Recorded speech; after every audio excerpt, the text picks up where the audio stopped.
brutal intimidation, threats on my life, threats on our members' lives. Threats and intimidation by who? Thank you so much for answering to my appeal to come and hear what is happening here at Snowdrop Square in Bridgetown. I know that you've been discussing this for a while with me. I know that something is going on here, and I could see that the minute I came in. So I have actually no idea, but I know that there's a problem. And I just want you to give me context, because it does appear to be a community problem, and therefore I'm here. I think what is really the root of the problems are the fact that I'm a community activist. I have been for a very long time.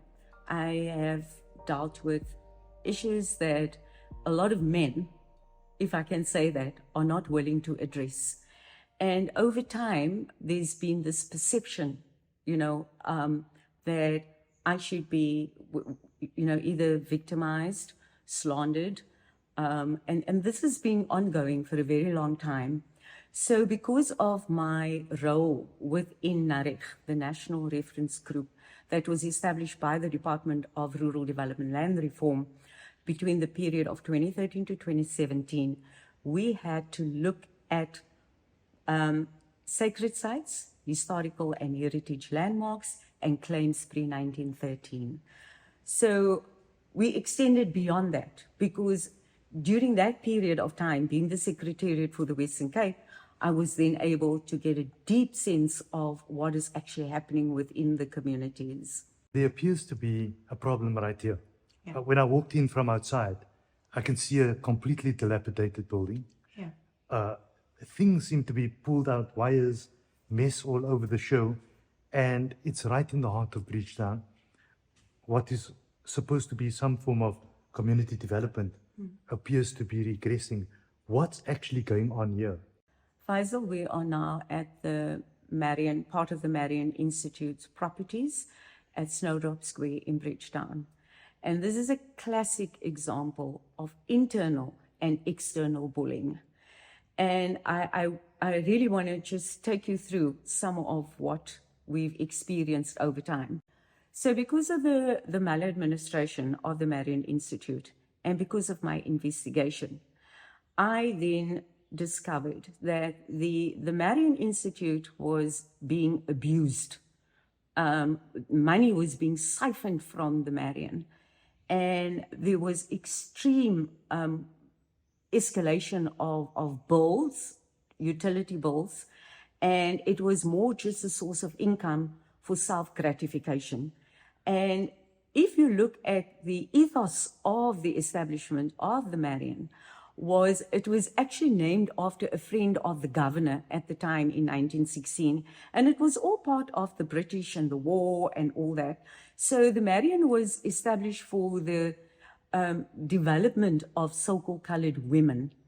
But in time, it evolved through their constitution.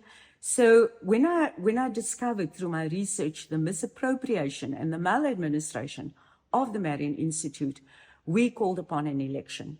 And our organization called upon an election because we wanted an investigation into what has been going on. And it went as far as us having to go to the High Court in 2018-2019. We won the court case. There was an opportunity, Section B, if you wanted to challenge, the respondents, they never came forward. But what has happened, there's been a sequence of brutal intimidation, threats on my life, threats on our members' lives. Threats and intimidation by who? The threats and intimidation has really been extreme.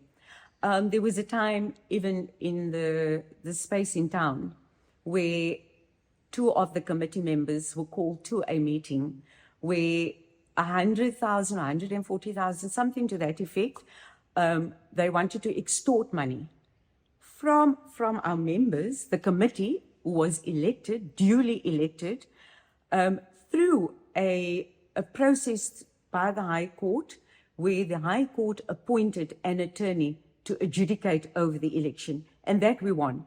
It wasn't as if we had any influence over the presiding officer. It was done through the High Court. That was the second election. Presently, we have irrecoverable damage in this space. We have had, with us not being able to advance in terms of our constitution as an organization. During the COVID period, the nursery school that was here, they absconded, they just left. They locked up the place, and there was a huge backlog of utility expense. We now adopted that expense. But during that time, we started restoring the place, and that was all a personal expense that was incurred. We've had 10 break-ins. Of the 10, all the cases were opened at Athlone Police Station quite recently because of the city, who has now come up with another counter charge. And actually, the charge is really, it's such a trivial for me, knowing that this is a private property. We've been vandalized 10 times. We've mentioned it to the city. We've mentioned it to the councillor, who's very much aware of what has happened here. The last break-in, they literally wanted to burn this place down. This place has been completely wrecked. It's been stripped of everything to let us move forward. We had a group of students here, and they were going to operate from here. The students were threatened, and they ran out of here with their course material. When we have our public meetings here, you hear comments, cars screeching and all of that. We even had a time when our attorney was here, and we had, a report back on where we are with our matter. Law enforcement came here, and they came onto the property, and I asked them, like, what are you doing here? So they said, oh, they received a complaint from the neighbors. So I said, but how are we affecting the neighbors? Because everybody's parking inside. So how do we affect the neighbors? Also, if you look at Nantes is an underutilized public space where parents could take their children, walk your children, so that your children can have access to play freely. But what they do is they break the balustrades here. They said if their children are not allowed to play on this property, they will just continue breaking in here. So, you know what, it's a situation where you want to do good, but is your good enough? So what's the wish list actually? Because we understand that coming inside here, there's a lot of drama going on here. It seems like a very historical building. It seems like it could become a hub for community development, which I think you intended for it to be, or whoever was involved intended for it to be that way. It doesn't seem to be that way at the moment. It's vandalized, it's empty, and it's raking up bills because it's electricity, water, all kinds of other things. And then it's going into disrepair by the day because the condition is very bad at the moment. So what is the wish list? What is it that you're wishing for here? What I'm wishing for is this beacon of light and hope, because the Cape Flats is ridden with social ills.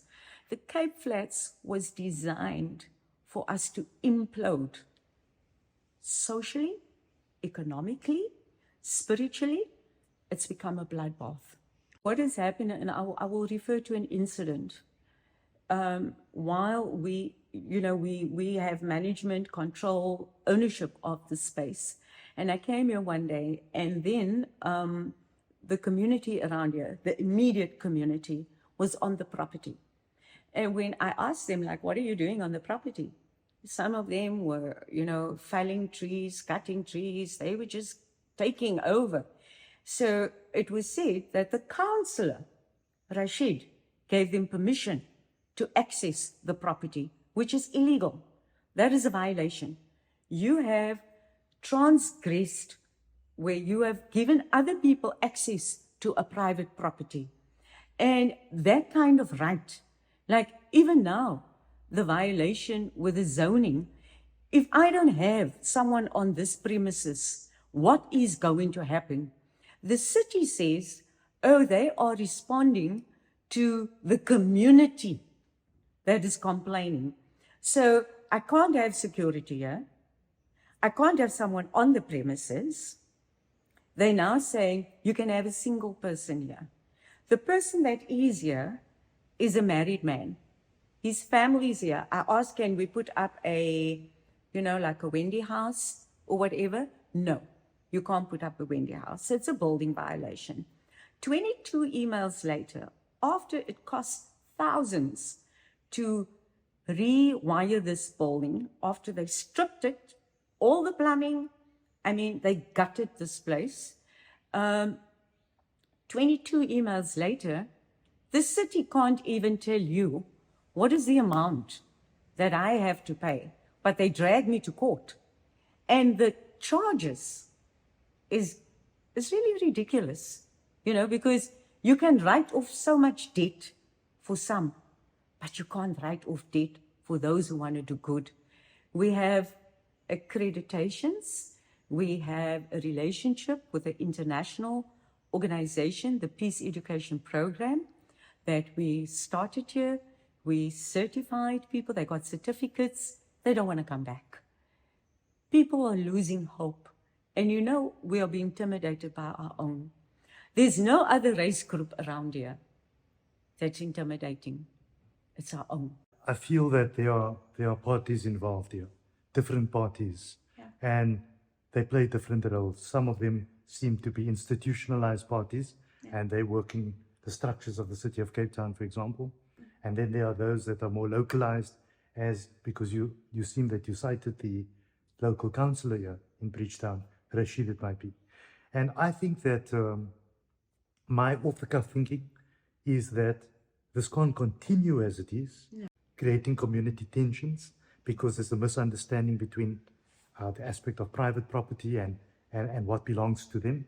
And it's also an eyesore and becoming a hub for various other misdemeanors, which will perhaps perpetuate if this continues. So I'm feeling that I'm hoping, and maybe I'm making a call to the other parties involved, that you perhaps feel that the parties need to get on another table. Most definitely. And that is why I called on you, because I can sense, that your interest is deep-rooted. It's heartfelt. And I feel that intervention on various levels has to happen, because if you open up 10 cases, and of the 10 cases registered by the Athlone Police Station, only 4 of them are now referenced. 6 has not been registered. None of them have been investigated. None of the 10 were investigated. If you look at the debt that we adopted here and the wreckage here, it's the same thing that happened at the property on Chapel Street in District 6. The very same. The wreckage is the same, the exact same strategy. But there, the debt is over R1 million. So I ask myself, why has the city dragged us to court here based on a complaint from the community for zoning, yet in town you have people who have been living there illegally for an extended period of time, where the arrears is over R1 million, but you don't get the same kind of harassment that you're getting here.